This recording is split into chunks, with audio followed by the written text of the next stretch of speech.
السلام علیکم دوستو، آج ہم آپ کو بتائیں گے شیطان کے وسوسے کا انجام۔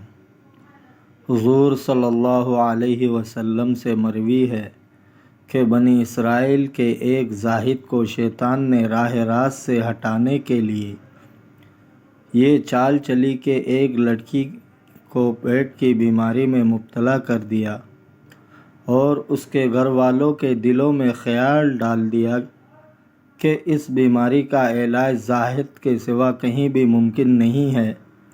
چنانچہ وہ لوگ زاہد کے پاس آئے، مگر اس نے لڑکی کو اپنے ساتھ رکھنے سے انکار کر دیا، لیکن ان کی بار بار گزارشات پر اس کے دل میں رحم آ گیا اور اس نے لڑکی کو علاج کے لیے اپنے پاس ٹھہرا لیا۔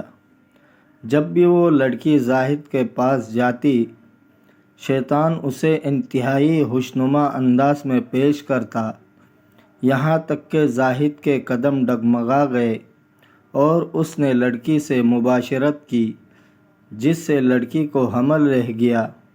اب شیطان نے اس کے دل میں وسوسہ پیدا کیا کہ یہ تو بہت بری بات ہوئی، میرے زہد و اتقاء پر حرف آ گیا، لہٰذا اسے قتل کر کے دفن کر دینا چاہیے۔ جب اس کے گھر والے پوچھنے کو آئیں گے تو کہہ دوں گا وہ مر گئی ہے۔ چنانچہ شیطان کے بہکاوے میں آ کر زاہد نے اس لڑکی کو قتل کر کے دفن کر دیا۔ ادھر لڑکی کے گھر والوں کے دلوں میں شیطان نے یہ خیال ڈال دیا کہ اسے زاہد نے قتل کر کے دفن کر دیا، لہٰذا وہ زاہد کے پاس آئے اور لڑکی کے متعلق پوچھ گچھ کی۔ زاہد نے کہا وہ مر گئی ہے، لیکن ان لوگوں نے وسوسے کے مطابق زاہد پر سختی کی اور اس سے اقرار کروا لیا کہ اس نے لڑکی کو قتل کیا ہے۔ انہوں نے اسے پکڑ لیا اور قصاص میں قتل کرنے لگے۔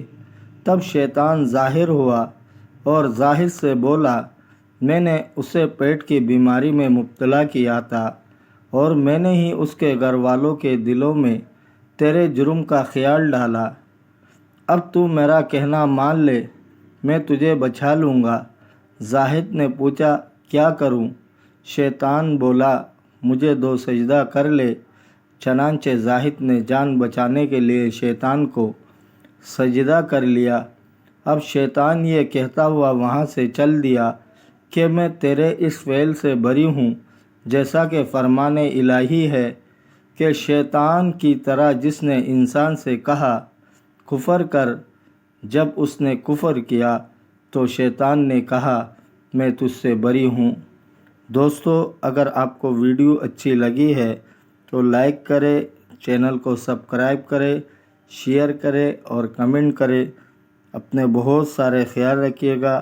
ملتے ہیں اگلے ویڈیو میں۔ اللہ حافظ۔